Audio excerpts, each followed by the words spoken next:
हाँ नमस्कार, जय हिंद। तो कैसे हो साथियों। तो सब इंस्पेक्टर का जो दूसरा पेपर है जीके जीएस का, उसके लिए काफी स्टूडेंट्स की क्वेरी भी आ रही थी कि सर जीके जीएस के पेपर की स्ट्रेटजी बताओ। तो हिंदी वाली तो मैं बताता रहता हूँ आपको, क्लास में भी, यूट्यूब पे भी, सब जगह बताता रहता हूँ।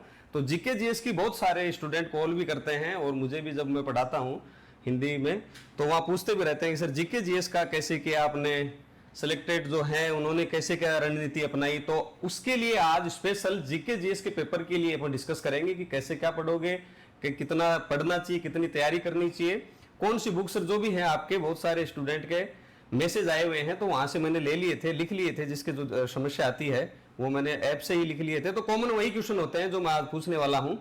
तो सबसे पहले तो जो हमारे साथी हैं इनका आपसे परिचय करवाता हूं और सबसे पहले मैं इनको बधाई देता हूं कि इन्होंने जो ईओआरओ 2025 एग्जाम थी उसमें ईओ सिलेक्टेड हैं, एग्जीक्यूटिव ऑफिसर।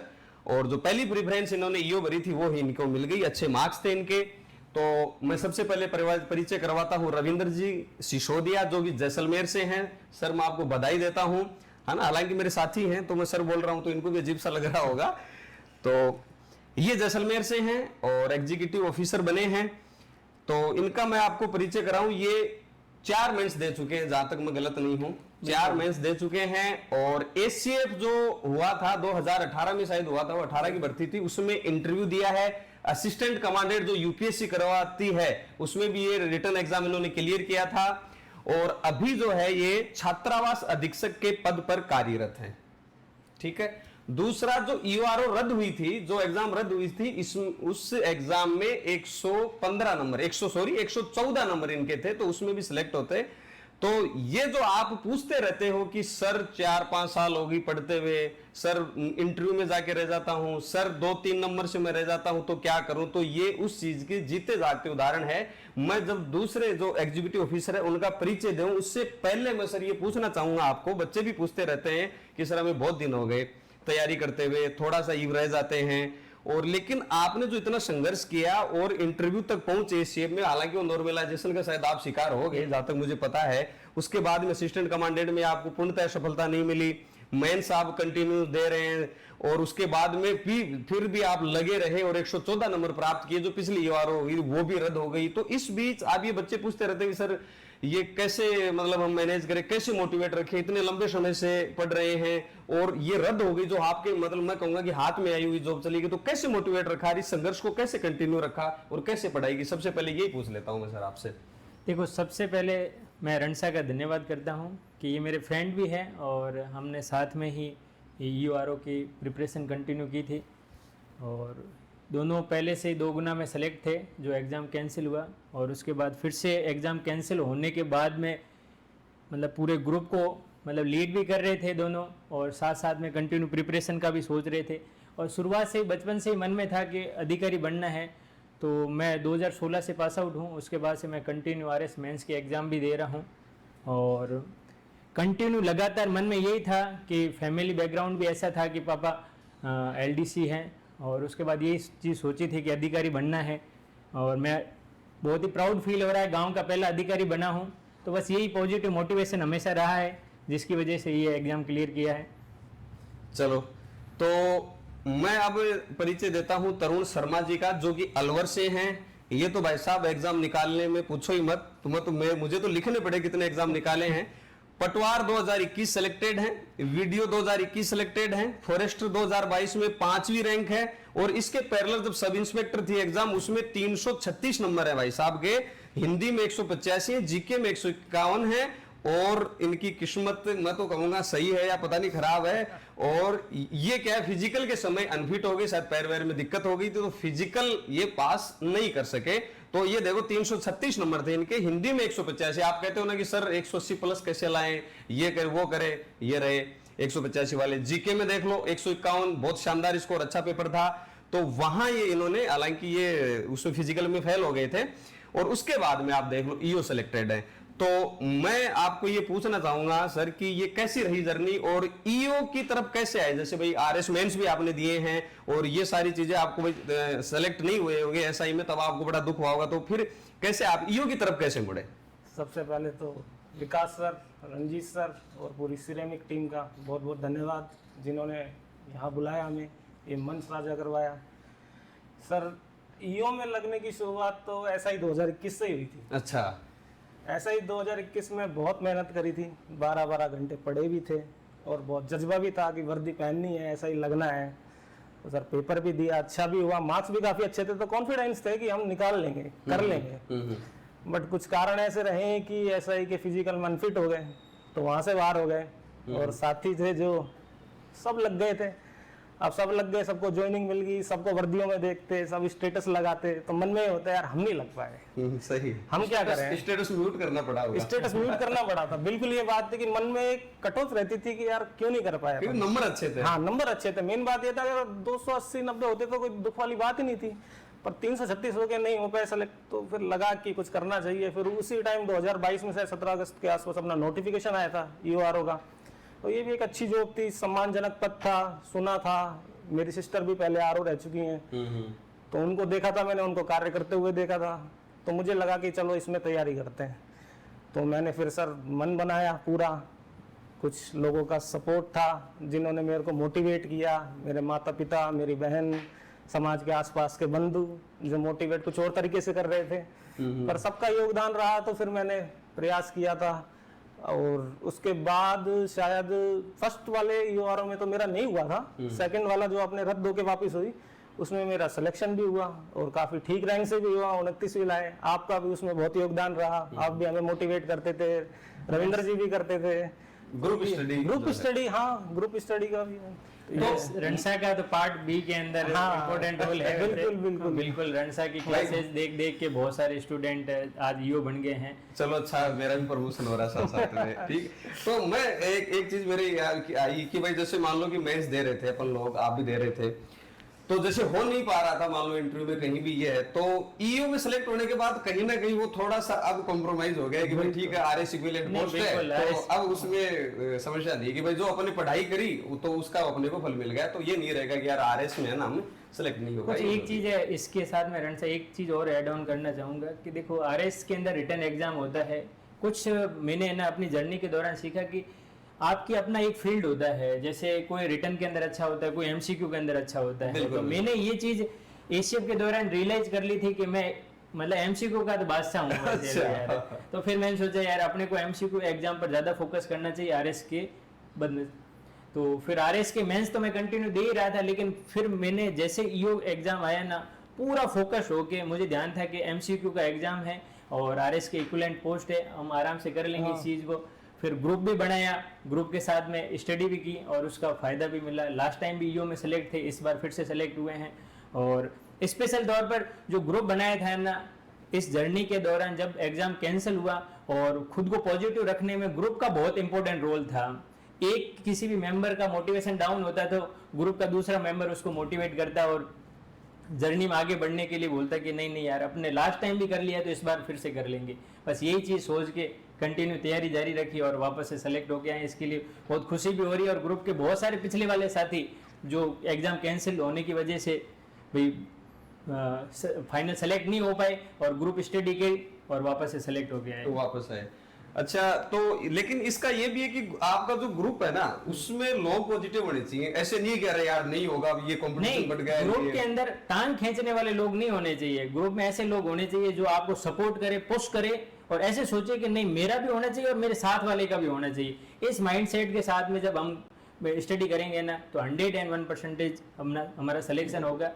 और रात को अपना शायद 11 से 1 या ऐसे डिस्कशन चलता था मेरा और रणसा का, तो कॉलिंग पर डिस्कशन भी होता था।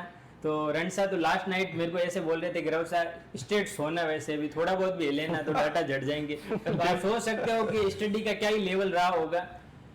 Outstanding performance. और रणसा की तो देखो पहले इसमें सब इंस्पेक्टर के अंदर भी 4th रैंक के साथ में सेलेक्ट हुए हैं और हिंदी में भी 200 में से 200 नंबर है, तो बहुत पॉजिटिव सपोर्ट रहा इनका। और मेरी तरफ से भी मैंने अपनी तरफ से 100% दिया कि कभी ऐसा फील ना हो कि मतलब ग्रुप में किसी भी प्रकार से एनर्जी की कमी हो रही है। फुल एनर्जेटिक मोड के अंदर जो भी स्टफ हमें रिक्वायरमेंट होता था हम ग्रुप के अंदर उसको डालते थे। और इंस्टीट्यूट के किसी मटेरियल की रिक्वायरमेंट होती थी तो रणसा अवेलेबल है, पॉलिटी के अपने विकास जी है, उनके कोई वीडियो लेक्चर, और पार्ट बी में भी अच्छा परफॉर्म किया था। बस वही है कि ग्रुप में अगर तरुण जी पॉजिटिव लोग रहते हैं ना, वो डिस्कस करते, डिस्कशन का बहुत फायदा है। मैं तो इनको भी बताता हूँ स्टूडेंट को कि भैया पूछा करो आपस में, है ना, ये पूछा करो। कोई चीजें क्या होती कहीं समझ में नहीं आता, कोई अच्छे से कही मतलब ट्रिक से वो समझा देता है उस चीज को, ऐसे करके ना भाई। जैसे हर फील्ड के अंदर, जैसे मेरा है ना, जैसे लास्ट टाइम भी ईओ के अंदर हुआ था, फिर मेरे को ऐसा लग रहा था पॉलिटी कहीं ना कहीं थोड़ी अपनी मामला बैठ नहीं रहा है, तो फिर मैं और रणसा डिस्कशन करते थे। फैक्ट्स मेरे को याद नहीं हो रहे थे पॉलिटी के, तो रणसा ने कुछ ट्रिक्स ऐसी बताई जो मतलब जैसे आर्टिकल वगैरह हो गए हैं, कुछ और सारी चीजें थी जैसे जो, क्योंकि आरपीसी के पिछले साल के पेपर देखोगे तो फैक्ट्स बहुत ज्यादा पूछती थी, तो ऐसे डर लग रहा था कि यार क्या पता नहीं क्या कौन सा फैक्ट्स पूछ ले। तो इसके लिए आपस में डिस्कशन किया, ट्रिक्स बनाते रहते थे कि सोचते थे कि यार इसको कैसे और सेट कर सकते। तो ये सारी चीजें कंटिन्यू करते करते पॉलिटी भी बहुत शानदार होगी। और स्पेशल रणसा का तो स्पेशल थैंक्स बोलना चाहिए कि एक नाइट पहले मेरे को 2 ऐसे क्वेश्चन बताए जो एग्जाम के अंदर डिट्टो वहां पर आ गए। वो एक तो संविधान संशोधन वाला था और एक वो शायद लोकपाल वाला था। बिल्कुल बिल्कुल। अच्छा, अपने ग्रुप में एक ये भी था कि मान लो कि जैसे अपने धर्माराम जी है जो 2018 बैच के सेकंड रैंक होंगे सब इंस्पेक्टर में, और उन्होंने शायद जो लाइव स्टॉक वाला होता है ना पशुधन साइड और उसमें फर्स्ट रैंक थी उनकी। लैब असिस्टेंट में भी शायद दूसरी तीसरी रैंक है ऐसे, तो वो स्टार्ट से ही मतलब हर उसमें टॉप किया उन्होंने। तो उनका पढ़ने का लेवल आपको पता है वो अलग ही था कि भाई क्वेश्चन के बिल्कुल अंदर घुसना, तो वहां से भी मतलब बहुत सारे क्वेश्चंस थे तो कि यार ये निकल के आते थे कि वो अपने डाउट लेके आते थे कि यार इसका क्वेश्चन का आंसर कैसे क्या करना है, इसका ग्रुप पर डाल देते थे, फिर सारे लोग उस पर डिस्कशन करते थे कि यार इसका क्या बेस्ट सॉल्यूशन हो सकता है, और उसी चीज को है ना निकाल के लेके आते थे कि नहीं इसका ये आंसर हो सकता है। लेकिन इनको ये भी बता दो कि उस ग्रुप में ऐसा नहीं है कि और ही कोई चैट या मैसेज चल रहे हैं, वहां चलती पढ़ाई की बातें नहीं, बिल्कुल ग्रुप जिस दिन से एग्जाम कैंसिल हुआ था उस दिन से ही हमने ये माइंडसेट प्रिपेयर कर लिया था कि किसी भी कंडीशन के अंदर वापस से सिलेक्शन लेना है। और ग्रुप में सिर्फ और सिर्फ स्टडी मटेरियल के अलावा कोई भी चीज़ नहीं आती थी। स्टडी मटेरियल जो जिसको अच्छा लगता था कि यार ये कंटेंट इस बुक का अच्छा है या ये इंस्टीट्यूट का ये कंटेंट अच्छा है, तो बस उसको ग्रुप पर डालते थे। और उस पर भी एकदम टोटली डिबेट होती थी कि वाकई में ये अपने काम का है कि नहीं है, नहीं होता तो उसको डिलीट कर देते थे कि भाई ये अपने काम का नहीं है, इसको डिलीट करो। तो बस।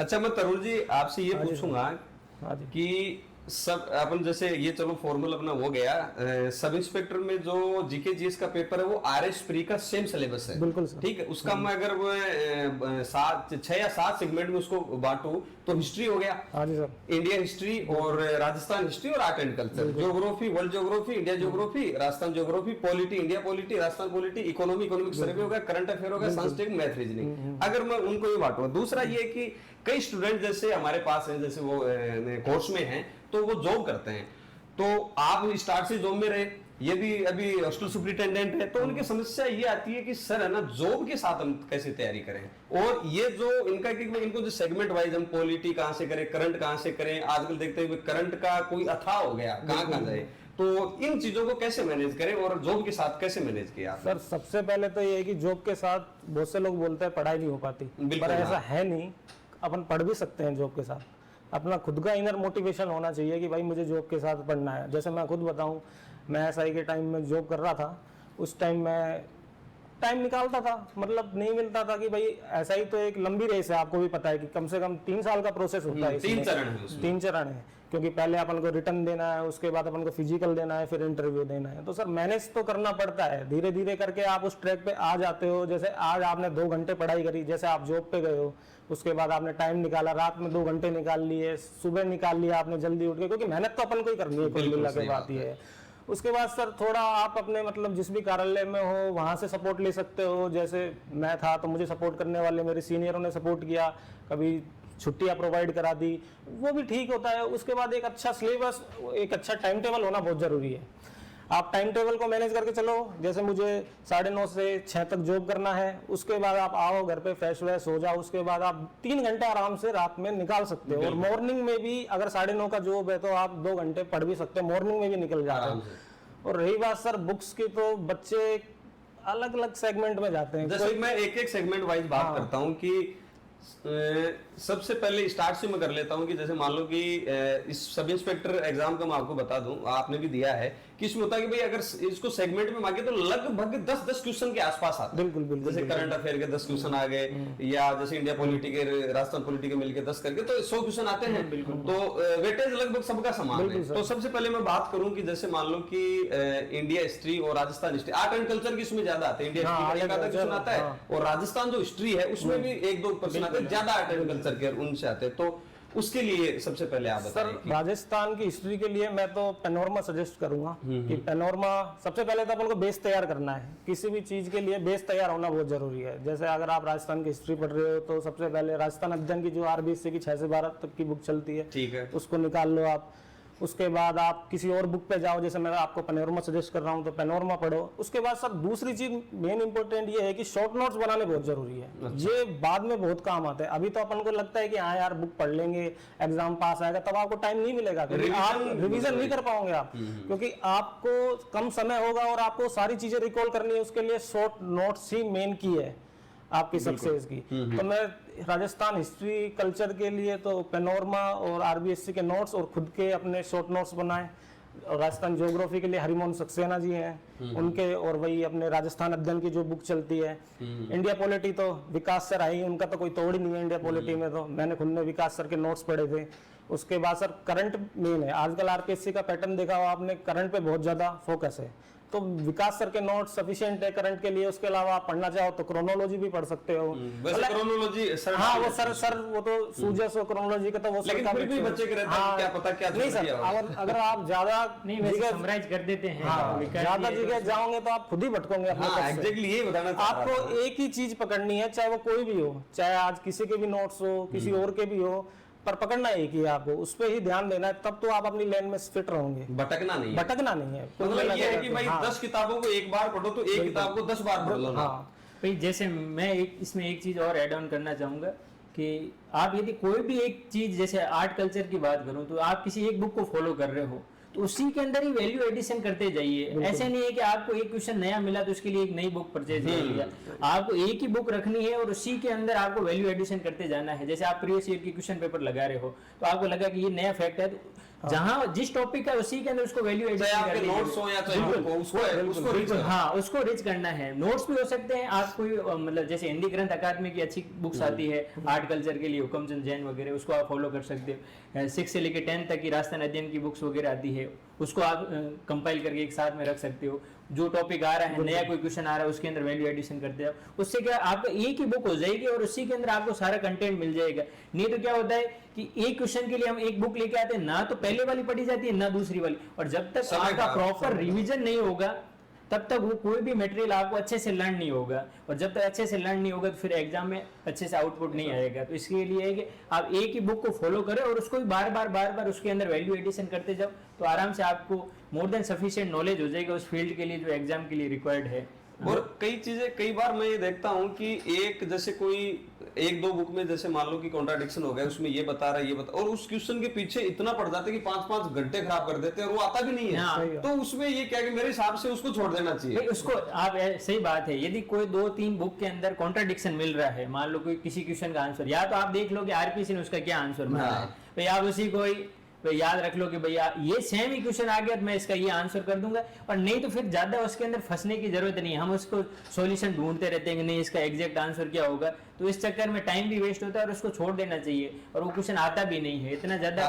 भाई जो उलझा हुआ क्वेश्चन होगा तो आरपीसी भी भाई सोचे कि ऐसा उलझा हुआ क्वेश्चन क्यों दे रहा है, और देखे तो फिर वो डिलीट होना होगा। तो इससे अच्छा है कि उसको छोड़ दो, और या आरपीसी ने जो आंसर माना है ना उसी को याद कर लो कि हाँ ठीक है इसका ये आंसर है। तो हिस्ट्री हो गई, ज्योग्राफी आपने बता दी, पॉलिटी करंट हो गया। अच्छा इकोनॉमिक्स का और बताइए। इकोनॉमिक्स के इंडिया इकोनॉमी है और इकोनॉमिक सर्वे दिया। इंडिया इकोनॉमी का तो मेरे हिसाब से 1 या 2 सवाल आते हैं आरपीएससी में, ऐसा ही में आपने देखा होगा। अब आप अगर पूरी बुक पढ़ोगे तो कोई सेंस नहीं है 1-2 सवालों के लिए। इससे अच्छा है अपने विकास सर वाले नोट्स हैं जो आपने सर इको सर्वे में पूरा कंप्लीट कराई रखा है। सुनील जी के, सुनील जी हमारे यहाँ, हाँ उनके सर के नोट्स हो गए। यूपीएससी का इंटरव्यू अभी देखे हैं, हालांकि हाँ तो वो नोट से सर कवर हो जाएगा। तो कि इको सर्वे का आरपीएससी के एग्जाम में रोल है मेनली तो एसआई में और आरएस प्री में, क्योंकि इको सर्वे आरएस प्री में भी आता है और एसआई में भी आता है, और अच्छे सवाल आते हैं मेरे हिसाब से 4 से 5 सवाल तो इको सर्वे से बनते ही हैं आराम से क्या, चाहे वो योजनाओं से रिलेटेड करके पूछे, चाहे वो जीडीपी कुछ भी हो एक्सेट्रा वगैरह। तो एक कोई भी नोट्स हो विकास करके हो, चाहे जो भी जिसको जो अच्छे लगते हो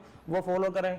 दूसरा साइंस टेक के सर मेरे हिसाब से 3 या 4 सवाल आते हैं साइंस टेक, और वो भी करंट से रिलेटेड ही होते हैं साइंस टेक के। अगर आप साइंस तो करंट से पूरा लिंक होके आती है, और अगर आप करंट अच्छे से कर लिया तो साइंस टेक तो करंट के वहां से लिंक होगी अपने आप ही। आपका करंट अच्छा हो गया तो साइंस टेक के सवाल वो वहीं से ही आ जाएंगे।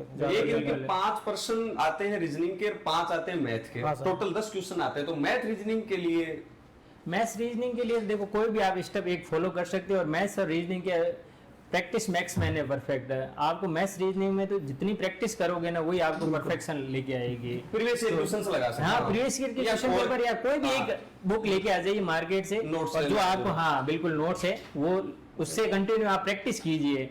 एग्जाम से पहले 1 महीना आप पहले मैथ्स रीजनिंग की प्रैक्टिस करोगे तो आपको जितनी रिक्वायरमेंट है ना उससे क्वेश्चन सही हो जाएंगे। जैसे मान लो 10 क्वेश्चन है तो 8-9 क्वेश्चन सही हो जाएंगे, और कोई मैथ्स बैकग्राउंड का है तो उसके 10 में से 10 क्वेश्चन ही सही हो जाएंगे, उसको ज्यादा दिक्कत होगी। कोई भी यूट्यूब पे किसी भी सर की जो भी उनको पसंद है उसकी क्लास लगा के सोल्व करो, वहां से आपको पता भी लग जाएगा क्या सोल्यूशन है। तो इससे कर करके अपने प्रैक्टिस में आ जाएगी। और मान लो जैसे कुछ मैथमेटिक्स बैकग्राउंड से नहीं आते, उन स्टूडेंट के लिए मैं कहना चाहूंगा, क्योंकि बहुत बार मेरे से पूछते हैं कि मैथ्स नहीं आती क्या करें, तो आप देखो सारे टॉपिक नहीं करने हैं आपको, आप उनमें से सिलेक्टिव कोई 10 टॉपिक हैं उनमें से 5 टॉपिक तो निकाल ही सकते हो। हाँ, बेसिक चीज है वो निकाल लो तो आपको टॉपर नहीं बनना है। देखो कट ऑफ कभी भी 200 में से 200 थोड़ी गई है, आरएस प्रीलिम्स की कभी नहीं गई, 70 नंबर कट ऑफ गई, तो आप उनमें से जनरल 87 पे अटक गई हो। हाँ, तो वही कह रहा हूँ ना भाई, सारी चीजें करने की जरूरत नहीं है। आप उनमें से ऐसे छांट लीजिए जो आपको सही लग रहा है कि भाई ये टॉपिक मेरे अकॉर्डिंग सही है और इसको मैं कर सकता हूँ ना, उसको कर लीजिए। हम क्या सोचते हैं कि नहीं मैथमेटिक्स आती नहीं, तो या तो अपन उसको पूरा छोड़ देंगे या घुसेंगे पूरा अंदर घुस जाएंगे कि उससे दूसरे सब्जेक्ट भी प्रभावित होने लग जाएंगे। तो कोशिश ये करनी कि जिसको मैथमेटिक्स नहीं आ रही है ना, उनमें से 2-4 ढंग के टॉपिक निकाले जो आराम से आप कर सकते हो, वो किए और उनमें से 4-5 क्वेश्चन निकाल लिए। इसको बोलते हैं भाई दिमाग से काम लेना। अपने को ऐसे नहीं है कि पागलों की तरह नहीं मैथमेटिक्स मैं तो पूरी करके ही जाऊंगा। अपने को 4-5 क्वेश्चन मार्क्स से तो मतलब है भाई, 4-5 क्वेश्चन से मार्क्स मिल गए बस ठीक है, आगे चल। मैथ्स का तो सर ऐसा है, जब मैंने पहला एग्जाम दिया था SI, उस टाइम मेरी मैथ्स कुछ नहीं थी। मेरे को मतलब बेसिक मैथ्स भी जो होती है ना अपनी नॉर्मल, वो भी नहीं थी, पर पता था कि अपन को एग्जाम फाइट करने हैं, क्योंकि उसके बाद पैरेलल शायद SI भी थी, पटवार 2021 भी चल रहा था, होने वाले थे दोनों एग्जाम, तो मैथ ठीक करना बहुत जरूरी था। सर मैंने बहुत घिसा है मैथ को, और मेरे ये स्थिति हो गई थी, मैंने इतनी मैथ करी कि मेरे शायद पटवारी में 40 नंबर की मैथ आती है, मेरे 38 सवाल सही थे 40। अच्छा। तो मतलब ऐसा कुछ नहीं है कि जैसे मैं खुद कॉमर्स बैकग्राउंड से हूँ, मेरा मैथ साइंस से कोई लेना देना नहीं है, फिर भी मतलब बहुत से जैसे बच्चे कहते हैं कि सर हम तो मतलब आर्ट्स से हैं, कॉमर्स से हैं, हमारा मैथ अच्छा नहीं है, क्या करे क्या नहीं करे। कुछ नहीं, प्रैक्टिस करनी है बस। कोई भी एक टीचर किसी को भी आप फॉलो कर लो, उसके जो भी नोट्स है या जो भी वो कर रहा है वो सब कंप्लीट है। ठीक है। अच्छा, इसमें मैं रविंद्र जी एक बात बताऊं आपको कि जैसे इनको भाई इनके काफी दिनों से था कि सर जीके जीएस की स्ट्रेटजी, रणनीति, जीके जीएस का बताओ, सेकंड पेपर का क्या करो, है ना। हिंदी का तो मैं इनको बताता रहता हूँ कि 50% हिंदी है, 50% इनके। अच्छा, आपको मैं ये कहता हूँ कि पक्का जैसे कि ये के बच्चे के भावुक होते हैं, जैसे कोई सिलेक्टेड को देख लिया या वो कर ले, रिजल्ट आया ये, फिर मुझे लग रहा है आपको भी किसी ने 5-6 दिन में तो काफी पूछा होगा कौन सी बुक पढ़े, बिल्कुल क्या पढ़े, ये सारी चीजें, मतलब आप परेशान हो गए कि भैया आपने कौन सी बुक पढ़ी है, ये इनको बता दी। लेकिन इसके साथ में मैं यूं कहना चाह रहा हूं कि भाई पढ़ना कितना चाहिए, स्टडी प्लान क्या होना चाहिए आप में, मतलब क्या बुक्स लिखने से काम चल जाएगा, या कि भाई मतलब कि डेली के 3 घंटे पढ़ लिए उससे काम चल जाएगा, पढ़ना कितना चाहिए ये इनके क्लियर कीजिए सर। देखो एक चीज है कि राजस्थान के अंदर देखो अधिकारी बनना है तो पहली चीज तो पेशेंस रखनी पड़ेगी, और दूसरी चीज है कि बहुत हार्ड वर्क करना पड़ेगा। ऐसे नहीं है कि आप 1 घंटा पढ़ लिए फिर 4 दिन नहीं पढ़े, या 5 घंटे 1 दिन पढ़ लिए। रेगुलर बेसिस पर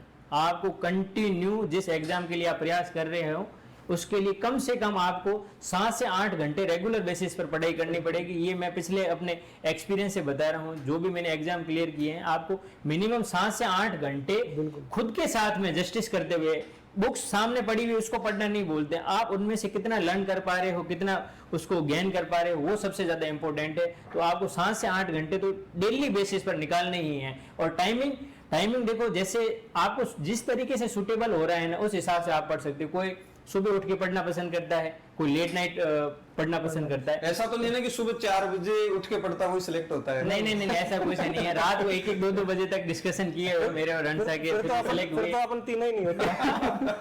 भाई नॉर्मल सी बात है कि सुबह उठने वाला इसलिए ना ज्यादातर नहीं हो पाता है क्योंकि हम लेट नाइट तक स्टडी करते हैं। फिर भाई नींद का भी अपना एक वो रिक्वायरमेंट होती है। यदि आप एक दिन भी नींद पूरी नहीं करोगे तो दूसरे दिन आपको लेजीनेस फील होगी और बॉडी भी उसके अकॉर्डिंग काम नहीं करेगी।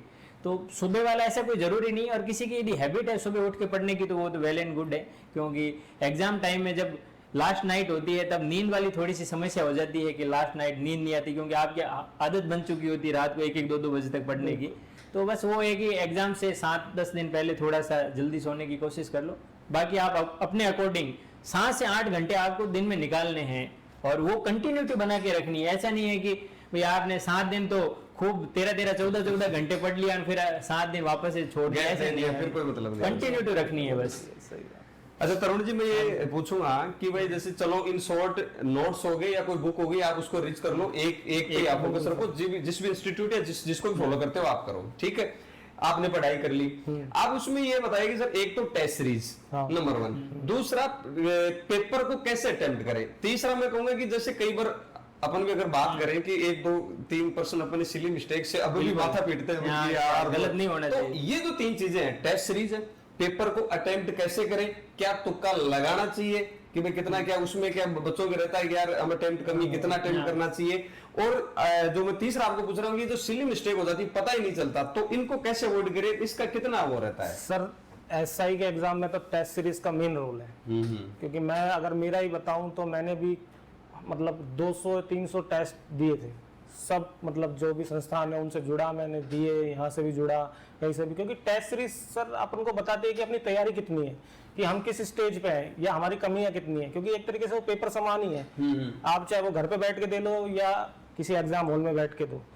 और उससे ये आइडिया लग जाता है कि जैसे मान लो मैं टेस्ट सीरीज देता था तो शुरू में मेरे 200 में से हिंदी में मान लो 160 नंबर आए, तो मुझे पता लगा कि मेरी क्या कमियां हैं। जैसे मुझसे ग्लॉसरी टर्म्स याद नहीं होते थे, पारिभाषिक शब्दावली जिसे बोलते हैं, उनमें गलतियां निकलती थी, अपनी वाक्य शुद्धि हो गई, उनमें गलतियां निकलती थी। सर उससे क्या है, अपन को पूरा हो जाता है कि हाँ हमारी गलतियां ये हैं और हमें ये सुधार करना है। और मैं तो ये कहता हूँ कि सर कुछ सवाल तो ऐसे कैसे एज इट इज दिख जाते हैं हमें एग्जाम हॉल में टेस्ट सीरीज से, तो मैं खुद कह रहा हूँ कि मेरे 2 या 3 सवाल तो मुझे टेस्ट सीरीज से एग्जाम हॉल में दिखे थे, तो देख के बड़ा अच्छा लगा यार, फलाना के किया अपन ने यार, तुरंत 2 नंबर मिल गए, तो सर कितनी बड़ी बात है। ऐसा नहीं होना चाहिए कि टेस्ट दे दिया पेपर में नहीं, तो उसका नहीं। एक चीज है रण से, इसमें मैं ऐड ऑन करना चाहूंगा कि टेस्ट सीरीज होती है वो देखो प्रैक्टिस के लिए बहुत इंपॉर्टेंट है, जो और सिली मिस्टेक है, जो एग्जाम में आप सोच रहे हो कि कोई कैंडिडेट है वो सिली मिस्टेक बहुत ज्यादा करता है, इसका मतलब वो पहले एग्जाम से पहले प्रैक्टिस नहीं कर रहा है किसी भी टेस्ट पेपर की। और प्रैक्टिस करने का मतलब ये नहीं कि आप एग्जाम दे के आए और उसको डस्टबिन में डाल दिया यार, भाई आपने उसको एनालिसिस नहीं किया।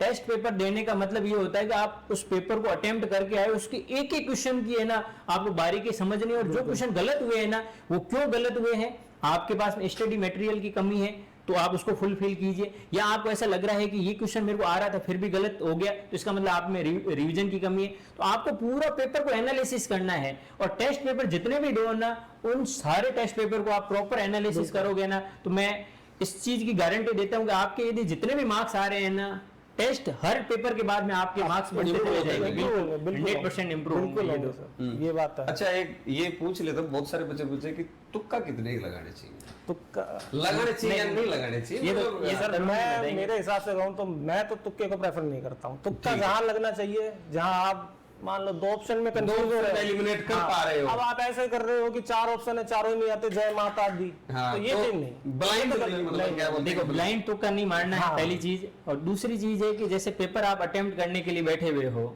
और आपको ऐसा लग रहा है कि इस क्वेश्चन के अंदर ऑब्जेक्टिव का, जैसे मैंने पहले ही रणसा को बोला था कि देखो मेंस मैं 4था लिख चुका हूँ लेकिन मेंस रिटर्न अच्छा नहीं इसलिए निकल नहीं रहा है, लेकिन ऑब्जेक्टिव का तो मतलब ऑब्जेक्टिव का तो एक तरीके से खुद में सेल्फ कॉन्फिडेंस भी है कि ऑब्जेक्टिव का कोई भी एग्जाम होगा तो निकाल लेंगे। उस एग्जाम के अंदर ऑब्जेक्टिव क्वेश्चन के अंदर आपको सबसे पहले ये देखना है कि इस क्वेश्चन के सीधे आंसर पर जाने से अच्छा है कि आप उसके ऑप्शन को एलिमिनेट कीजिए यार, कि ये आंसर तो इसका हो ही नहीं सकता, कि मान लो इसका ऑप्शन है ये तो नहीं हो सकता, फिर आप उसके जितने ऑप्शन एलिमिनेट करते जाओगे ना उतनी आपकी एक्यूरेसी बढ़ती चली जाएगी। बहुत बार हम क्या करते हैं, इजी क्वेश्चन देखते हैं सीधा सा आंसर टिक कर देते हैं और वो क्या करता है सिली मिस्टेक की वजह से गड़बड़ हो जाता है। तो कोशिश ये करनी चाहिए कि ऑप्शन एलिमिनेट कीजिए आप, जितने ऑप्शन पे जाना चाहिए, बिल्कुल चारों ऑप्शन पर चारों ऑप्शन पर जाना चाहिए और ऑप्शन एलिमिनेट करना चाहिए। आपको ऐसा देखने में रन से ऐसा लगेगा ना कि इसका कोई फर्क नहीं पड़ेगा, लेकिन आप इसको 100 क्वेश्चन या 150 क्वेश्चन पर अप्लाई करके देखोगे ना, तो जो ये गैप बचता है ना कि सर 4 नंबर से रह गया, 2 नंबर से रह गया, ये गैप है ना, इसी से निकलता है कि आप एक कैंडिडेट है जो पूरा का पूरा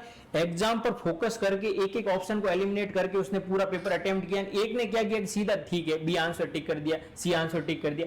इसकी वजह से क्या होता है, वो जो 4-5 नंबर का गैप आता है ना, वो इसी वजह से आता है कि उसने क्या क्वेश्चन को एलिमिनेट करके नहीं किया। और पहले से बोला है कि भाई एकदम ब्लाइंड तुक्का तो लगाना ही नहीं है अपने को, और तुक्का वहां लगाना जहां आप 50-50 में चले गए ना, अब आपसे भाई ये समझ में नहीं आ रहा कि भाई इसका अ होगा या ब होगा आंसर, तो उसमें आप सोच सकते हो कि यार एक तो टिक करना ही है, वो कोई कौन सा ऐसा भी होता है कि 4 ऑप्शन है, एक ऑप्शन अपने आप दिल को जज जाता है कि हाँ ये होगा, तो इस पे नहीं करना है, क्योंकि ऐसा मेनली होता है कि अपन को लगता है मन में कि यार इसका ये हो सकता है कि मतलब ये वाला है, तो जब ही जाओ तुक्के पे, जब आप 2 ऑप्शन आपने एलिमिनेट कर दिए हो। इसमें है ना, देखो जोमेटो वाला क्वेश्चन आया था ना, हाँ, तो मैं वो जोमेटो कर रहा था उस समय, लेकिन मेरे को पता नहीं ओला अपने दिल से पता नहीं कैसे लग रहा था, वो जो ओला कंपनी है, तो फिर मैं वो ओला करके भावनाएं अपन को खराब कर देती है वहां पे, तो भावनाओं पर नियंत्रण रखना जरूरी है। मैं तरुण जी की बात में ऐड ऑन करना चाहूंगा कि जैसे हम बात कर रहे हैं कि भाई कौन से, एक चीज है कि आपने किसी एमसीक्यू क्वेश्चन को कर रहे हो, आपके फर्स्ट थॉट आया है ना, आपको उसी के ऊपर अडिग रहना है। मैंने पूरे बहुत सारे क्वेश्चंस को एनालिसिस किया, जो सेकंड थॉट है ना, जब तक आप 100% कंफर्म ना हो जाओ ना कि यार इसका यही आंसर होगा ना, तब तक सेकंड थॉट पर जाइए मत। आपके पहले ऑप्शन ये जो जोमेटो वाला है ना, ये मेरा खुद का भी इसलिए गलत हो गया कि लास्ट में पता नहीं कैसे जचा कि यार इसको चेंज करना है, और मैंने जियो करके आ गया है वहां पर, जोमेटो की जगह जियो करके आ गया, जबकि मैंने पहले पेपर में जोमेटो टिक किया हुआ था। इसलिए मैं बोल रहा हूँ कि हमेशा जो आपका फर्स्ट थॉट है ना, उसके ऊपर आप अडिग रहिए, जब तक आपको 100% श्योरिटी नहीं है कि इसका दूसरा आंसर हो सकता है। तो यही है, तुक्के से तो बचना ही चाहिए जब तक आपको 2 एलिमिनेट करने नहीं आ रहे हैं। और एक चीज है बीच में रणसा को मैं और ऐड ऑन करना चाहूंगा यहाँ पर, कि जैसे है ना हम तुक्के की और बात कर रहे हैं कि कितने क्वेश्चन अटेम्प्ट करने चाहिए कि सिलेक्शन हो जाए। ये है ना, मतलब बहुत सारे स्टूडेंट की क्वेरी रहती है कि भाई ये देखो, सबसे पहली चीज इसके अंदर, पहली चीज मैं ऐड ऑन करना चाहूंगा, इतनी मतलब रिलीजियस प्रिपरेशन कीजिए ना, कुछ भी चीजें छूटनी नहीं चाहिए, मतलब एकदम भयंकर, और खुद को एक सेल्फ मतलब हैप्पीनेस मिलने लग जाती है कि यार मेरी तैयारी एकदम शानदार है। अब जब आप पेपर में बैठो ना, तब आपसे यदि कोई क्वेश्चन नहीं हो रहा ना, तो आप यकीन मानिए वो किसी कैंडिडेट से क्वेश्चन नहीं होगा, तो आपको उस क्वेश्चन से परेशान नहीं होना है। जैसे लास्ट टाइम में ईओ की कट ऑफ चली गई थी 108 नंबर, क्यों? क्योंकि पेपर इजी था, बहुत इजी था। तो और इस बार कट ऑफ क्या गई है, 87 कट ऑफ गई है। तो देखो हम सब ने ये चीज गैस कर ली थी ना पेपर के दौरान, क्योंकि हमने फुल तैयारी की थी, और फिर भी हमें पेपर को टफ लग रहा था कि यार ये क्वेश्चन अपने से हो नहीं रहे हैं। तो इसका मतलब है कि देखो आप अपनी तरफ से फुल प्रिपरेशन कीजिए, उसके बाद जब पेपर में आपको ऐसा लग रहा है कि यार ये क्वेश्चन टफ है, तो देखो जो आपके कंपटीटर है उन सबके लिए वो क्वेश्चन टफ है, आपको वहां घबराहट होने की या ऐसे सोचने की यार ये क्वेश्चन नहीं आएगा तो क्या ही हो जाएगा, ऐसा कुछ नहीं होता है। और जो लोग ज्यादा क्वेश्चन अटेम्प्ट करके आए वो ज्यादा नुकसान में रहे हैं, क्योंकि उन्होंने सारे तुक्के मार दिए होंगे, सोचा यार पिछली बार 108 की तरह यार इस बार भी 108 लेके आए। लोग जब एग्जाम हॉल से बाहर लिखे तो अपन को पिछली बार से कंपेयर कर रहे थे, अपन को तो लगा अपन ने कम अटेम्प्ट किया, और हो ही नहीं पा रहे थे अटेम्प्ट। और स्टार्ट में तो जो YouTube पे माहौल बनाया गया कट ऑफ का 100+ तो पहले किया तो क्या ही देगा। बिल्कुल बिल्कुल। तो मैं तरुण जी एक चीज और पूछना चाहूंगा कि भाई चलो ये जीके जीएस की काफी अच्छी बातें हो गई, इनके बुक्स हो गई, अटेम्प्ट पेपर करने का, टेस्ट सीरीज, सारी चीजें हो गई। ऐसा होता क्या है कि जैसे आप एग्जाम देते हैं भाई, आपकी जो डेट नजदीक आती है, और फिर एक तो बच्चे वहां करते हैं कि यार इसमें कंपटीशन बहुत ज्यादा है, ठीक, इसमें इतने लोग बैठे हैं, आरएस वाले 4-4 बार दे दी, 3-3 बार वो बैठे हैं, तो इसमें कंपटीशन मेरा होगा कि नहीं होगा, वो थोड़ी नर्वसनेस रहती है। तो इससे कैसे बचे स्टूडेंट? बहुत से लोगों की ये समस्याएं आती है। सर नर्वस तो सभी होते हैं, आज अपन सिलेक्टेड है तो अपन भी हुए थे, बट उस मतलब वो जो तनाव है उसको खुद पे हावी नहीं होने देना है, मतलब उसको एक तरीके से अल्पी बनाए रखना है हमें, कि उसको मोटिवेट के रूप में लिया जाए कि बिल्कुल ही तनाव खत्म कर दोगे आप तो आप खुद भी शायद कर नहीं पाओगे, आपके अंदर बूस्ट ही नहीं मिलेगा। मतलब ये सामान्य चीज है। सामान्य मानवीय स्वभाव है ये तो। हम तीनों सेलेक्ट हैं, तो देखो स्ट्रेस वाली बात है तो नॉर्मल सी बात है, तनाव रहता है। और ये भी लगता है कि जैसे ईओ के अंदर सीट थी जनरल और ओबीसी की यदि बात करें तो निकाल दे, तो सीट ही लिमिटेड थी, 32 सीट थी, और उसमें से भी है ना 4.5 लाख फॉर्म थे, तो देखो नॉर्मल सी बात है, डर लगना या अंदर से एक ऐसे एजिटेशन होना कि यार क्या पता होगा कि नहीं होगा या क्या। मेरा मानना तो ये है कि तनाव थोड़ा बहुत होना भी जरूरी है, क्योंकि वो बूस्ट ही करेगा आपको। पर ऐसा नहीं कि तनाव को इतना ही कर लिया कि आप खुद की परफॉर्मेंस ही खराब कर लिया। मैं कई भाई बंधु हैं जो आरएस मेंस की तैयारी सामने निकल के आ रही है। अच्छा तनाव होना भी जरूरी नहीं वो इसको यू स्ट्रेस बोलते हैं, वो पॉजिटिव स्ट्रेस होता है वैसे, बिल्कुल भाई ऐसा तनाव जो आपको पुश करे वो जरूरी होता है। लेकिन ऐसा तनाव जैसे तरुण जी ने बताया कि तनाव आपके ऊपर इतना हावी हो गया कि आप पढ़ ही नहीं पा रहे, आपकी परफॉर्मेंस खराब हो रही है तो बिल्कुल नहीं गलत है, आप कुछ कर ही नहीं पाओगे। आप फिर पेपर में बैठ जाओगे, पेपर के टाइम ये क्या हुआ ये क्या नहीं, खुद ही कंफ्यूजन हो जाएगा, आप सवाल ही हल नहीं कर पाओगे। तो मतलब इन शॉर्ट ये कि देखो एक बात ये भी कि जो पढ़ेगा उसके तनाव भी होगा, बिल्कुल होगा। और जो मेरी तरह यूं ही चला गया तो ठीक है। उदयपुर आरएस मेंस के टाइम में क्या होता है, जब तैयारी नहीं हो पाती तो हम यूं चल जाते हैं ना, हम रिजल्ट देखते कि ठीक है हमें पता है हमने तैयारी नहीं करी, हम किसी और कंपटीशन की कर रहे थे, घूमना हो जाएगा। हाँ घूमना हो जाएगा, दिए आएंगे। जो परफॉर्मेंस ही हमारी अच्छी नहीं गई तो क्या फिर कर सकते हैं, इसमें तो कुछ नहीं है सर, यही है बाकी। अच्छा ठीक है, तो एक होता क्या है कि जैसे ये मोबाइल है ना, ये थोड़ा है तो गड़बड़ इसमें। अगर मान लो इसको सही से यूज नहीं किया, जैसे मान लो कोई भी टॉपिक दे रहे हो तो पहले आजकल तो शायद यूट्यूब पे पहले तो वो शॉर्ट्स ऊपर दिखाता है, हाँ तो सबसे बच्चों का ये आता है कि सर मोबाइल नहीं छूटता, ये सोशल मीडिया जो ये मतलब जो भी है और रील वगैरह ये है ना, तो ये चीज नहीं छूटती। तो इसको कैसे मैनेज करेंगे बच्चे कि भाई सोशल मीडिया से थोड़ा दूर रहे?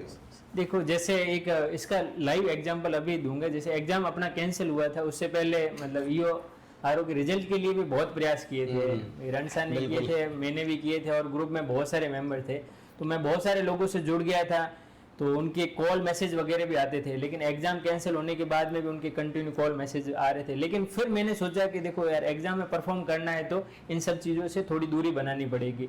तो उसके लिए आप ऐसे कर सकते हो कि जैसे भाई जो काम की चीज़ें नहीं है, जैसे व्हाट्सएप है, ज़्यादा इंपॉर्टेंट नहीं है आपके लिए, तो आप उसको एक बार डिलीट कर सकते हो।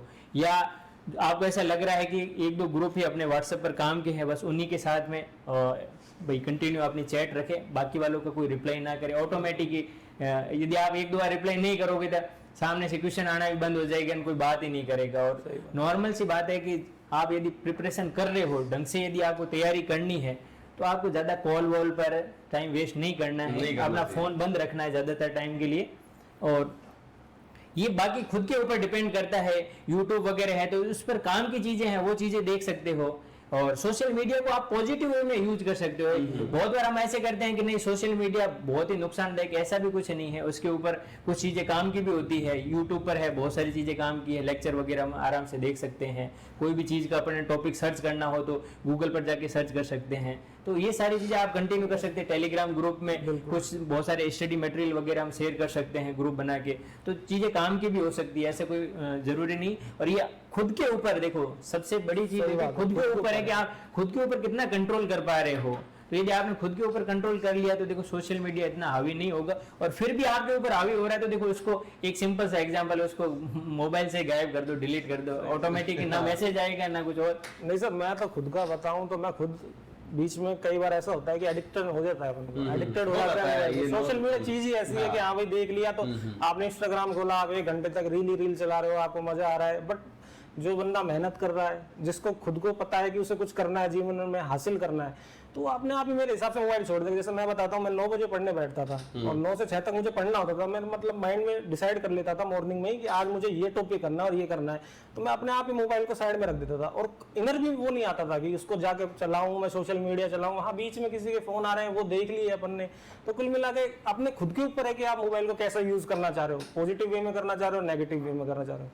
अच्छा, ये मान लो कि एक मोटिवेशन का काम ये कि जैसे अब अगर देखें तो ईओ का रिजल्ट के 2 दिन पहले कॉल हिस्ट्री देखें और ईओ के रिजल्ट के 2 दिन के बाद, मेरे हिसाब से ईओ के रिजल्ट के पहले 2 कॉल आए होंगे और उसके 5 दिन बाद मेरे हिसाब से 2000 कॉल तो आ गए होंगे। बिल्कुल है ना। तो यही है कि वो चमत्कार को चमत्कार। तो खुद को मोटिवेट रखना कि आपको भैया क्या आपका अस्तित्व क्या है, आपको ये है कि भाई मेरा कोई एग्जिस्टेंस होना है। तो नहीं, ये तो देखो सभी स्टूडेंट के लिए मोटिवेशनल चीज हो सकती है कि ये जैसे अभी रणसा ने बताया रिजल्ट से पहले नॉर्मली आपके पास में 1 या 2 कॉल या नॉर्मली 1-2 मैसेज आते हैं घर वालों की जरूर आ सकती है, काम कर रहा है। हाँ, बिल्कुल। बाकी किसी का कोई कॉल मैसेज नहीं आएंगे। जैसे रिजल्ट आया ना तो वेटिंग में चलते थे, मतलब बात नहीं हो पा रही थी। क्यों? क्योंकि अब एक साथ में आप कितने लोगों से बात कर पाओगे, कितने लोगों का मैसेज का रिप्लाई कर मैंने खुद पाओगे। सर को 2 बार फोन किया था, सर इतने बिजी थे फोन नहीं उठा पाए। नहीं तो वो एक नॉर्मल सी बात है कि वही सारे लोग देखो सब ये सिस्टम ही ऐसा ही है। रिजल्ट आने के बाद में देखो आपको सब लोग याद करने लग जाएंगे। तो आप यदि किसी को एग्जाम से पहले यदि टाइम नहीं दे पा रहे हो तो टेंशन लेने की जरूरत नहीं। वो सारे लोग आपको रिजल्ट के बाद सारे लोग मिल जाएंगे। तो आप यदि ऐसे सोच रहे हो कि यार मैं तो इसको टाइम ही नहीं दे रहा हूँ या और सारी चीजें हैं, तो ऐसी कोई दिक्कत नहीं है। वो जब आपका रिजल्ट पॉजिटिव आएगा तो सारी चीजें आपके फेवर में ही होगी। कुल मिला के बात यह है कि असफलता नाथ है और सफलताओं के 1000 रिश्तेदार। हाँ, बिल्कुल। क्या बात है ना। तो अच्छा मैं इसमें एक ना, ये चीजें तो हो गई, मान लो कि कोचिंग हो गई, नोट्स हो गए, बुक्स हो गई, ये सारी चीजें एक साइड है। दूसरा है पारिवारिक माहौल। तीसरी चीज ये कि माता पिता का कितना रोल है इसमें, इस पढ़ाई में, कि भाई मतलब एक मोटिवेशन रहता है ना कि कईयों की यार मुझे माता पिता के लिए भी, माँ बाप के लिए भी मुझे ये करना है ना। तो उसका मतलब कितना रहता है कि भाई उनके लिए कि मुझे करना है, कि ये आगे अपना रहता ना सपना कि यार माता जी के लिए करे, इसका कितना रोल है इसमें? देखो पेरेंट्स का तो बहुत इंपॉर्टेंट रोल होता है आपकी जर्नी के दौरान। मेरे ख्याल से सबसे ज़्यादा इंपॉर्टेंट रोल ही पेरेंट्स का ही होता है। वो हमेशा आपको पॉजिटिव रखते हैं। जैसे मैं मेरे फादर साहब की बात करूँ ना, तो उन्होंने मेरे को हमेशा से पॉजिटिव ही रखा। किसी एग्जाम में मैं फेल भी हो गया तो उन्होंने ये नहीं बोला कि कैसे फेल हो गया, उन्होंने बोला ठीक है असफलता हुई है, नेक्स्ट ट्राई करो, आराम से सफल होगे। और दूसरी चीज़ है कि हमेशा तैयारी के दौरान भी एक माइंड में रहता था कि यार जिस दिन रिजल्ट आएगा ना उस दिन फ़ोन आएंगे यार कि बधाई हो आपके बेटे का ईओ के अंदर सिलेक्शन हो गया, बधाई हो आपके बेटे का सब इंस्पेक्टर में सिलेक्शन हो गया, थानेदार बन गया आपका लड़का। तो वो जो एक इंटरनल हैप्पीनेस मिलती है ना, उसका एक अलग ही है ना, मतलब वो आपको इतना पुश करेगा ना जर्नी के दौरान ना। तो पेरेंट्स तो देखो एक बहुत इंपॉर्टेंट रोल होता है उनका कि उनके लिए कुछ करना और वो हमें हमेशा पॉजिटिव रखें, तो वो बहुत जरूरी होता है। तो पेरेंट्स तो देखो फर्स्ट प्रायोरिटी पर है। मतलब माता पिता जो उस समय खुश होते हैं ना, सब मेरे हिसाब से इस संसार में कोई नहीं हो सकता। बिल्कुल। तो तरुण जी इसमें क्या पारिवारिक माहौल का पारिवारिक बिल्कुल सर, मेरा पारिवारिक माहौल की बात बताऊं तो मैं अकेला ही हूँ मेरे घर में, और एक सिस्टर है। तो सिस्टर ऑलरेडी आरएस सर्विस में है। तो अब जो भी गेस्ट आते हैं, अरे तुझे तो आरएस बनना है, तेरी बहन भी आरएस है, तुझे ये बनना है, बाहर निकलो तो आरएस बनना है। ये फिर मम्मी पापा का भी माहौल ऐसा हो जाता है कि हाँ यार अब घर में एक है तो एक और हो जाए, तो उनकी अपेक्षाएं बढ़ जाती है हमसे। तो मैंने कहा ठीक है, अब वो भी मोटिवेट करते हैं हमें भी। ऐसा नहीं है कि मतलब कि दिन भर ही ये बोलना कि भाई पढ़ ले पढ़ ले पढ़ ले, ऐसा नहीं है। मतलब खूब हम असफल भी हुए हैं, उसमें भी उन्होंने साथ दिया है। सफलताओं में तो खैर माँ बापों के अलावा सर कोई भी साथ नहीं है। ये तो आपको पता है कि जो बाहर की दुनिया है वो क्या दुनिया है। वो जो चार लोग है ना, वो चार लोग क्या कहते हैं, चार लोग क्या कहते हैं। तो ये देखो एक चीज है, पेरेंट्स तो है ही, साथ में देखो पेरेंट्स के अलावा रियली बता रहा हूँ ना, फ्रेंड सर्कल का भी बनना है। यदि आपके साथ में यदि कोई परेशान हुआ है ना, तो देखो फ्रेंड सर्कल भी उतना ही है ना इम्पोर्टेंट रोल। फ्रेंड सर्कल में मैं उन लोगों की बात नहीं करूंगा। देखो एक तो होते हैं फ्रेंड्स जो टांग खींच के आपको पीछे करने की सोचते हैं, और एक ऐसे फ्रेंड्स होते हैं जो वाकई में आपके लिए दिल से सोचते हैं कि यार नहीं इसके साथ में इनजस्टिस हुआ है, या मतलब फिर वो क्या सारा ग्रुप बना के जो वापस से एक प्लानिंग होती है ना, तो फ्रेंड्स भी इम्पोर्टेंट मतलब अस्तित्व रखते हैं आपकी जर्नी के दौरान। पेरेंट्स तो है ही, देखो उसमें तो कोई डाउट ही नहीं है। तो जैसे आपको रिजल्ट का पता चला, और मैंने तो बिड़ते बताया कि वो रिजल्ट लिस्ट में देख रहा था, सबके साथ यही हुआ है। मेरे साथ वो पहले लिस्ट हुआ ही पहले वहाँ रिजल्ट मैंने सबसे पहले रिजल्ट खोला तो मैंने आरक्षित सूची देखी, सबसे पहले वही थी। मैंने कहा यार नहीं हुआ। और जब मैंने कट ऑफ लिस्ट में देखा कि कट ऑफ जनरल की 87 और अपने मामला तो ज्यादा था, मैंने नहीं हुआ यार, ठीक है नहीं हुआ। तो फिर उसके बाद अपना जो ग्रुप था उसमें मैसेज आया, वो एक और लिस्ट, मैंने कि चलो ये देख लेते हैं।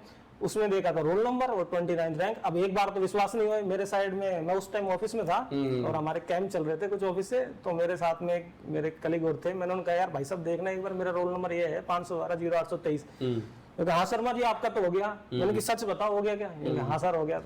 तो ये सबसे पहले मतलब रिजल्ट आते ही सबसे पहले कॉल किसको किया आपने? रिजल्ट आते ही देखो रण सर, सबसे पहले कॉल तो इन जनरली पेरेंट्स को ही करना होता है, पापा को ही करना होता है। लेकिन क्या रिएक्शन था? सबसे बढ़िया चीज है कि पापा ने कॉल करके बोला था कि रिजल्ट आ गया और तेरा हो गया है। बिल्कुल। तो इससे ये आप अंदाजा लगा सकते हो कि पेरेंट्स मेरे लिए कितना सोच रहे थे और उनको भी इस रिजल्ट से कितना उम्मीद थी कि ये रिजल्ट आएगा और लड़का अधिकारी बनेगा तो बिल्कुल अपनी स्थिति तो पता है, अपन ने एक दूसरे को रोल नंबर शेयर कर दिए थे, अपने देखने की हिम्मत नहीं हो रही थी। देख रहा, हाँ। अच्छा तो चलो ये तो हो गया कि माता पिता, उसके दूसरा कॉल किसका था फिर, किसको वो गया? तो देखो फ्रेंड सर्कल में काफी लोग होते हैं जो आपसे बहुत क्लोजली कनेक्टेड होते हैं, तो उनके साथ में कॉल वगैरह की और फैमिली के साथ में भी बातचीत वगैरह की। अच्छा हाँ। चलो ठीक है, तो आप मतलब किस वे के अंदर पूछना चाह रहे हो? चलो अच्छा है, इसलिए आप मतलब अच्छी पढ़ाई कर पाए, चलो बढ़िया है। तो तरुण जी आपका किसी ने क्या फिर क्या घर फोन किया या किसको? मैंने सर सबसे पहले मेरे पापा जी को फोन किया था। मैंने कि पापा रिजल्ट आ गया और मेरा हो गया। पापा तो बहुत खुश। वैसे ही मैंने की मिठाई ले आओ, मैंने की ले आओ और बंटवा दो। फिर उसके बाद सर मेरा सेकंड फोन मेरी मम्मी को गया था। मम्मी भी खुश थी। मतलब धीरे धीरे सारा माहौल अपने आप खुशी हो जाता है। आप इतनी बड़ी जॉब में जा रहे हो, अब आप भी एक मतलब सिविल सर्वेंट ही कहलाओगे एक तरीके से देखा जाए तो सबका माहौल बहुत गजब था। मतलब माता पिता का तो सपोर्ट रहता ही है सर, देखो, क्योंकि सबसे पहले कॉल करना भी उनका ही बनता है। अपन उनको ही बताएं, सबसे पहले उनका ही अधिकार है कि हम सबसे पहले उनको इन्फॉर्म करें कि भाई हमारा हो गया। तो ये रहा सर। चलो ये भी हो गए बीच में। अच्छा जैसे PYQ है, प्रीवियस ईयर क्वेश्चंस, वो लगाने चाहिए? बिल्कुल लगाने सारे लगाने चाहिए, बिल्कुल सारे लगाने चाहिए। और जैसे RPSC के हो गए, राजस्थान चयन बोर्ड के हो गए। एक इसमें रणसा में एक बात ऐड ऑन करूंगा कि आप कौन सी, आपका बोर्ड कौन सा है। यदि RPSC एग्जाम कंडक्ट करवा रही है ना, तो आपको सबसे पहले प्रायोरिटी ये रखनी चाहिए कि RPSC के प्रीवियस ईयर के क्वेश्चन पेपर आप अटेम्प्ट करो। उसमें से भी जो आपके सिलेबस से रिलेटेड है। यदि आप सब इंस्पेक्टर की तैयारी कर रहे हो तो उससे रिलेटेड जो भी टॉपिक भाई आ रखे हैं या जो जो एग्जाम पहले कंडक्ट हुए हैं, मान लो फर्स्ट ग्रेड के एग्जाम है या कौन से भी एग्जाम के, यदि टॉपिक सेम है तो आप किसी भी एग्जाम का पेपर उठा के कर सकते हो। और यदि बोर्ड अलग है, जैसे मान लो भाई RSM SSB बोर्ड का कोई आप एग्जाम दे रहे हो, तो आपको सबसे पहले उन्हीं के ही प्रीवियस ईयर के क्वेश्चन पेपर लगाने चाहिए। अच्छा। मेरा मानना भी है कि PYQ से बहुत हेल्प मिलती है, चाहे RPSC हो, RSM भी हो, कोई भी हो। आपने देखा होगा कि कम से कम 20% मेरे हिसाब से पिछले साल के रिपीटेड क्वेश्चन होते हैं। RPSC के पैटर्न में तो आपको देखना मिल जाएगा। बिल्कुल की तो सर मोस्ट इम्पोर्टेंट। अच्छा दूसरा एक इसमें ये कि PYQ अब पता है क्या, जैसे मान लो PYQ कर रहे हो, ठीक है, कोई भी जैसे पॉलिटी के हो गया या ज्योग्राफी हो गया, तो कईयों के रहता है कि यूं RPSC को तो छोड़ेंगे, UPSC की PYQ लगाने लग जाएंगे। और वो पता चलता है कि भाई मान लो अपन तैयारी कर रहे हैं और वो हिल ही नहीं रहे क्वेश्चन, और फिर आप डिमोटिवेट होते हो। तो क्या UPSC के भी सारे लगाने चाहिए या क्या है? नहीं, जैसे मैंने शुरुआत में इस चीज को क्लियर कर दिया था कि आप कौन से एग्जाम के लिए बैठ रहे हो। यदि आप सब इंस्पेक्टर के लिए और RS के लिए बैठ रहे हो तो सबसे पहले आपकी प्राथमिकता यही होनी चाहिए कि आपको RPSC के क्वेश्चन पेपर लगाने चाहिए। यदि आप उसको लगा चुके हो, आपको ऐसा लग रहा है कि यहाँ आपको फुल कॉन्फिडेंस है कि PYQ यदि आ भी गया तो मैं उसको सही कर लूंगा और उसको आपने बहुत अच्छे से अंडरस्टैंड कर लिया, तो फिर आप नेक्स्ट लेवल पर UPSC के क्वेश्चंस को जा सकते हैं। पर मुझे ऐसा लगता है कि आपको पहले जिस एग्जाम के लिए जा रहे हो उससे जस्ट पहले का कोई पेपर लगा है ना, उसको देख लेना चाहिए कि RPSC किस लेवल का पेपर पूछ रही है। यदि RPSC नॉर्मल लेवल का पेपर पूछ रही है तो आपको UPSC में नहीं जाना चाहिए, उल्टा आपको वहां आप सफर ही करोगे, फायदा नहीं होगा। बात यह है कि पहले पैटर्न समझना जरूरी है। बच्चे क्या करते हैं जनरली, मतलब आते हैं धुआंधार बुक लिए आते हैं, कोई सा भी एडिशन उठा लाए, हाँ भाई कोई सा भी राइटर, और लग जाते हैं। फिर उनसे कुछ होता नहीं है। क्यों नहीं होता? क्योंकि उन्होंने कभी प्रीवियस ईयर का पेपर ही नहीं देखा, क्या पैटर्न चल रहा है। अगर हम पैटर्न को भी समझ जाएं तो बहुत हेल्प मिलती है मेरे हिसाब से। बहुत जरूरी है पैटर्न समझना, क्योंकि RPSC हमेशा टॉपिक चेंज करती रहती है। मान लो कभी नदियों पे फंस जाएगी तो वहां से 2 सवाल निकाल देगी, कभी आभूषणों पे फंस जाएगी तो वहां से निकाल देगी। जैसे आपने ERO में इस टॉपिक से कुछ सवाल ही नहीं था, आपने देखा होगा, एक रिवर्स से तो था आपने। तो सर पैटर्न का समझना बहुत ही आवश्यक है मेरे हिसाब से तो। अच्छा एक और मैं ये पूछूंगा कि एक कॉमन जो है बहुत सारे बच्चों का आता है जो जॉब में है, उनको छुट्टी कब लेनी चाहिए? सर जैसे मैं मेरा बताऊं तो मैंने शुरू में, जैसे मान लो अपना ERO का ये वाला एग्जाम था 23 मार्च को हुआ था, तो मैंने सर 1 महीना पहले लीव ली थी, वो भी विदाउट लीव ली थी। उसका कारण ये होता है कि सर अभी आप पहले शुरू में छुट्टी लोगे तो आपकी सर्विस भी ब्रेक होगी। अगर आपका प्रोविजन कंप्लीट नहीं हुआ तो सर्विस तो ब्रेक होती है। आप पहले अपने रिवीजन शॉर्ट नोट्स पे ध्यान दें। मैं तो कहता हूँ कि शॉर्ट नोट्स तो हर किसी को बनाने ही चाहिए। किसी भी सब्जेक्ट के शॉर्ट नोट्स होना बहुत जरूरी है, क्योंकि पेपर टाइम में आप बुक रिकॉल नहीं कर पाओगे, आप उसको रिवाइज नहीं कर पाओगे, आप नोट्स ही रिवाइज कर पाओगे अपने। तो शॉर्ट नोट्स का होना जरूरी बहुत है। और उसके अलावा छुट्टियों की बात ऐसे है सर कि जैसे मान लो आप एग्जाम 1 महीना बचा है, तो आप उस टाइम छुट्टी ले लीजिए। इतने आप अपने अगर तैयारी पूरी होगी, अच्छे से होगी, आपने लंबे समय से नियमित रूप से आप कर रहे हो, तो आपको 1 महीने पहले छुट्टी सफिशिएंट है। बिल्कुल बिल्कुल। उससे पहले तो लेने की आवश्यकता भी नहीं है, क्योंकि आपको क्या करना है, 1 महीने पहले आपको अपना रिवाइज करना है, एक बार बुक से रिवाइज करना है, उसके बाद शॉर्ट नोट्स तो हैं ही अपने, उनको 10-10 बार 20-20 बार जब भी जितना टाइम मिले, क्योंकि नोट्स तो ऐसे होते हैं शायद 3 घंटे में कंप्लीट हो जाते हैं। तो मेरे हिसाब से तो ये हमारे सामने हमारे साथी ही बैठे हैं, राजेश कुमार मीणा जी, जो ये भी ईओ में सिलेक्ट में 41वीं रैंक है। इनसे भी आपको मिलवाएंगे, आपको भी बोलना है, ध्यान रखना, भी बुलाएंगे आपको। तो जब मैं एक चीज ये हो गया आपका कि दूसरा ये आता है कि जो बच्चे पूछते हैं अक्सर, जो मतलब सामान्य क्वेश्चन है उनका ये है कि सर समय प्रबंधन करना कैसे करें, समय प्रबंधन का कि किस सब्जेक्ट को कितना टाइम दें और किस हिसाब से कि भाई वो कैसा करेंगे, भाई हिस्ट्री को कितना दें हम, इकोनॉमिक सर्वे को कितना टाइम दें, ये बहुत आता है तरुण जी।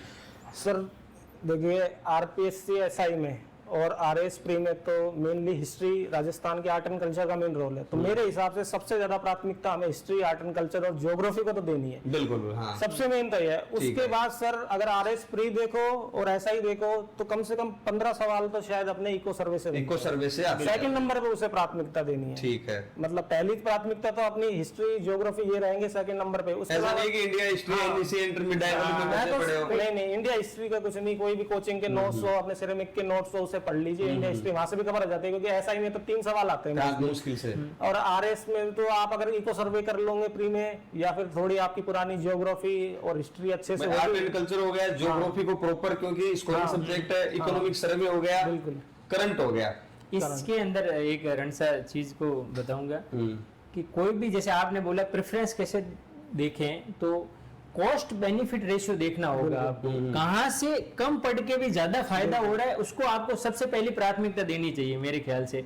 जैसे इकोनॉमी सर्वे से अपने को पता है डायरेक्ट क्वेश्चन आ रहे हैं, 10-15 क्वेश्चन डायरेक्ट आ रहे हैं, तो फिर उसके लिए हमको 500 पेज की किताब जिससे 2 ही क्वेश्चन निकले वो पढ़े, उसकी बजाय 100 पेज का या 150 पेज का इकोनॉमी सर्वे पढ़ लें और सर की, विकास जी की क्लास वगैरह देख ले, तो ज्यादा बेनिफिट उसमें है ना कि भाई 15 क्वेश्चन भी मिल गए और कम मटेरियल के अंदर मिल गया अपने को। भाई 100 पेज पढ़े इकोनॉमी सर्वे के और अपने 15 क्वेश्चन सही हो गए। तो मैं तो हमेशा यही कोशिश करता हूं कि प्रेफरेंस ऐसी रखनी चाहिए जहां से आपको कम पढ़ के भी ज्यादा फायदा हो। जैसे सर्वे के जैसे नोट्स हो गए, सर का वीडियो का 2 की स्पीड में चलाया और हो गए 15 क्वेश्चन तैयार ना, भाई एग्जैक्टली 15 क्वेश्चन तैयार है। और दूसरा सेक्शन में ज्योग्राफी को देना चाहूंगा, क्योंकि हर बार आरपीसी के एक नॉर्मल पैटर्न है कि इजी ज्योग्राफी के क्वेश्चन नॉर्मल इजी ही आते हैं, तो ज्योग्राफी कर ली, इकोनॉमिक सर्वे कर लिया, इसके अलावा करंट तो साथ साथ में अपना पैरेलल चल ही रहा है। तो ये 3-4 टॉपिक है ना, रन से चौथा मेंस लिख चुका हूं, लेकिन प्रीलिम्स के लिए मुश्किल से 10 दिन भी नहीं पढ़ता हूं वैसे। मैंने आप प्रीलिम्स देने के छोड़कर तैयारी कम करी आपने,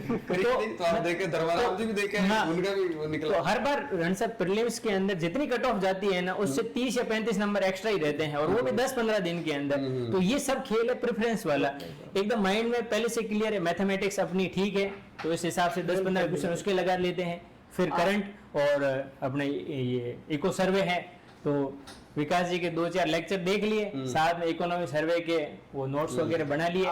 आरएस प्री के लिए तो सर मेरे हिसाब से करंट हो गया, इको सर्वे हो गया, और अपने ज्योग्राफी, हिस्ट्री सफिशिएंट आप प्री निकाल जाओगे, मैं गारंटी दे रहा हूँ। बिल्कुल, आपको ज्यादा है। अब जैसे है ना इंडियन है ना, मतलब इकोनॉमिक्स वगैरह की बात करें, तो वहां से मुश्किल से 1 या 2 क्वेश्चन आता है, जिसके लिए आपको ये कहता है रमेश सिंह पढ़ लो, तो मतलब एकदम बिल्कुल ही साइंस टेक के लिए बच्चे बुक ले आते हैं। तो इन सब चीजों से बचना चाहिए। और आपको एक प्रेफरेंस जैसे अभी बताया है कि भाई इको सर्वे हो गया है, अपना आर्ट कल्चर वाला सेक्शन हो गया है, और ये इकोनॉमिक्स वाला हो गया है, और मैथ्स रीजनिंग वाला, ये 4-5 टॉपिक कर लिए जाए तो आराम से आपका पीटी तो आराम से क्लियर हो सकता है। जब आप सोचो 10-15 दिन पढ़ के भी यदि पीटी निकल रहा है ना, तो यदि कोई कैंडिडेट कंटिन्यूअसली 3-4 महीने ढंग से पढ़ाई कर ले, और ये जो मैं सब्जेक्ट के नाम ले रहा हूँ ना, वो पढ़ लेना आराम से है ना, वो 15-20 हजार बच्चों में तो आराम से आ जाएगा। और जिसके मैथ रीजनिंग उनके बैकग्राउंड के, तो उनके तो 10 के 10% बिल्कुल आराम से सही हो जाएंगे। तो वो वहाँ बहुत मतलब कि 10 नंबर तो उनके यही बेनिफिट्स हो गए। इसके अलावा करंट अफेयर्स होगी उनकी। बिल्कुल, तो ये उनका है।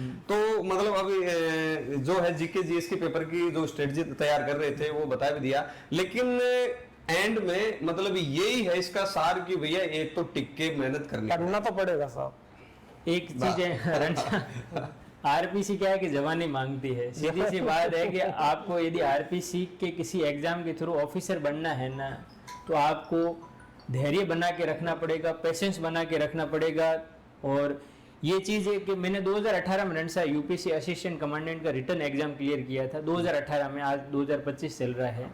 तो सोचने के देखो लिमिट करने के लिए कि भाई छोड़ने को मैं उसी टाइम छोड़ देता कि नहीं यार अपना तो हुआ नहीं है, लेकिन फिर भी कंटिन्यू लगा रहा, मेंस भी दिए, बीच में एशेफ का इंटरव्यू भी दिया, ये अपने ईओ का दिया, लास्ट टाइम भी सेलेक्ट हुए, इस बार भी सेलेक्ट हुए।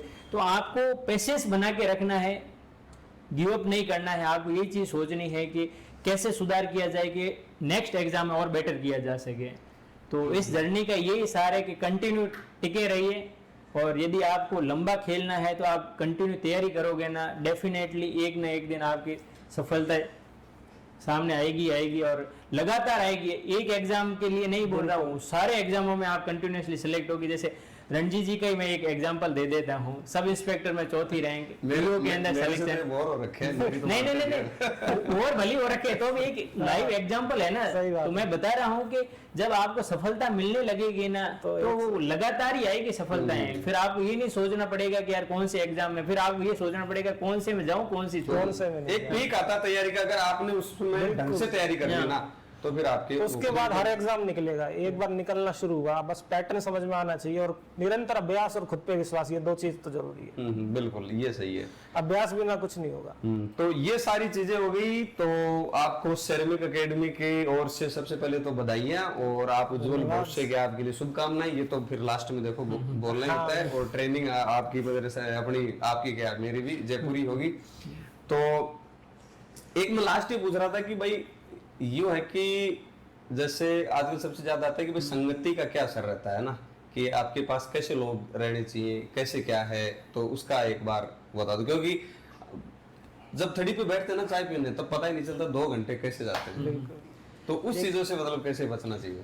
संगति का रण साहब बहुत है ना बड़ा इफेक्ट होता है। आपके पास में आसपास के लोग कैसे हैं, और आपकी जो कंटिन्यूसली जो बात करते हैं ना आपसे, वो लोग कैसे हैं। यदि वो पॉजिटिव माइंड सेट के लोग हैं तब तो आप आगे जाओगे, और यदि वो नेगेटिव माइंड सेट के लोग हैं ना तो आप मान के चलना उसी दिन से आपकी उल्टी गिनती स्टार्ट होगी, वो वापस से पीछे। और दूसरी चीज है, जैसे ग्रुप में ये बोलते हैं कि नहीं लड़के ही होने चाहिए, ऐसा कुछ नहीं। देखो फीमेल फ्रेंड्स भी अच्छे होते हैं, उनके साथ में भी देखो, मेरे साथ में अपने ग्रुप में ईओ में कुछ फीमेल्स भी थी, लेकिन यदि पॉजिटिव माइंडसेट के साथ में सारे ग्रुप के साथ में बैठ के पढ़ाई की जाए ना तो नो डाउट बहुत अच्छा परफॉर्मेंस आती है। और आज बहुत खुशी हो रही है कि इस ग्रुप के जितने भी मेंबर थे ना, मोस्ट ऑफ सारे के सारे दोबारा से सेलेक्ट होके आए हैं। तो ग्रुप का और जो आपस में आपकी जो संगति है उसका बहुत बड़ा रोल है। और ऐसे लोग जो आपको नेगेटिव इम्पैक्ट कर रहे हैं उनको तो डिक्शनरी से और मोबाइल से उसके नंबर ही डिलीट कर देने चाहिए, उससे तो बात ही नहीं करनी चाहिए। और जो आप ऐसे बोले कि ये नहीं कर सकता, ये हो नहीं सकता ना, उसको तो मैं कह रहा हूँ सबसे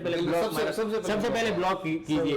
क्यों नहीं कर सकते भाई, करने वाला इंसान ही तो है यार, हमारे जैसे ही तो लोग कर रहे हैं। ऐसा तो है नहीं कि कोई दूसरा अलग से दुनिया से आके कोई परफॉर्म कर रहा है। इसमें ऐसा तो नहीं है ना कि कोई जो 10वीं 12वीं में टॉप किया वो सिलेक्ट होगा, ऐसा कुछ भी नहीं है। देखो कंपटीशन की लाइन बिल्कुल ही डिफरेंट लाइन होती है। जो स्कूलिंग के टाइम में यदि हो सकता है बैक बेंचर रहे हो, लेकिन वो कंपटीशन की लाइन में टॉपर बन के भी निकल सकते हैं। वो आपकी उस जर्नी के दौरान मैं खुद रहा हूँ बैक बेंचर। और स्कूल की पढ़ाई और सर कंपटीशन की पढ़ाई में बहुत डिफरेंस है मेरे हिसाब से। वो अलग शिक्षा है, ये अलग शिक्षा है। यहाँ पे आपको कंटिन्यूटी चाहिए, लगातार बने रहना चाहिए। अब जैसे डीवी करवा रहे थे तो बहुत सारे ऐसे लोग थे जिनके वो बैक आएगी थी, वो मार्केट से बड़ी थी, एक कंसोलिडेट वो जो आती है वही मांग लो यार। तो ऐसा कुछ नहीं है कि 29 मार्कशीट लेके आए, 29 मार्कशीट लेके आए। ऐसा है कि देखो बीटेक में एक बैग मेरे भी आई हुई है, तो इसमें देखो कोई डरने वाली बात नहीं है। वो तो साथ सबने चक रखा है। तो ये चीजें तो मैं फिर बता देता हूँ आपको प्यारे दोस्तों, विद्यार्थियों, कि इसमें सीधा शायद चाहे जीके जीएस का पेपर हो चाहे हिंदी का कोई कंपटीशन का हो, एक चीज को फॉलो करो, भटकना ज्यादा नहीं है आपको, रिवीजन करो और ज्यादा से ज्यादा मेहनत करो, ठीक है। तो आज समय के भाव में देखते हुए तो राजेश जी हमारे सामने हैं, और उनसे आपको अलग से ही, इनसे भी बुलवाएंगे आपको, और इनसे भी आपको एक दिन लाइव क्लास में बैच में मैं आपको लेके आऊंगा, जो 41 रैंक लेके आए हैं। तो इसको यही समाप्त करते हैं, और जो टॉपर्स की जो और कड़ी चलेगी और आपको कहीं मोटिवेशन की जरूरत पड़ेगी तो बहुत सारे दोस्त हैं और उनसे आपको मिलाते रहेंगे, ठीक है। Thank you very much.